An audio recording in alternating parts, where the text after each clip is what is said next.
Hi guys! Good morning! Nandito po tayo ngayon sa The Beaufort venue. Ito po ay isang events place. So, makikita nyo yung terrain. Ganyan po siya pag akyat dito. Pagpasok mo yun ng pinaka main gate nila, paakyat yan. Tatlong klase yung aakyatan nyo. Meron yung ganyan na pa-slide, meron naman yung may hagdan-hagdan. Tsaka isa pa. Bakit po tayo nandito? Ito po ay bali dito po tayo magsisimba, no? Dito po i-held yung Sabbath. Kaya po tayo nag-attend dito ay para makita natin yung baptism na isasagawa mamaya right after ng service. So kaya ito po yung kanilang pinili na venue kung saan nagkita-kita ang iba't ibang churches para ma-accommodate lahat.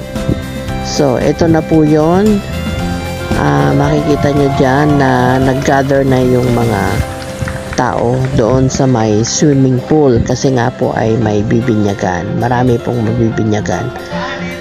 Ayan, nasa 200 plus po yung bininyagan dyan. May matanda, may bata, may binata, may katamtaman lang. So, assorted po ang mga edad ng mga nabinyagan.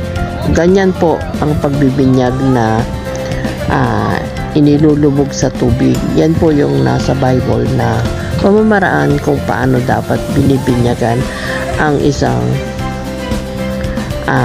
mananampalataya. Hindi po yung wisik-wisik lang. Yan po ay inilulubog. Kasi may symbol po yan kung ba yung paglubog na ganyan at pag-ahon. So, paglubog nung tao doon sa tubig, doon po ay inilulubog din yung lahat ng mga kasalanan. Tapos pagbangon, bagong nilalang.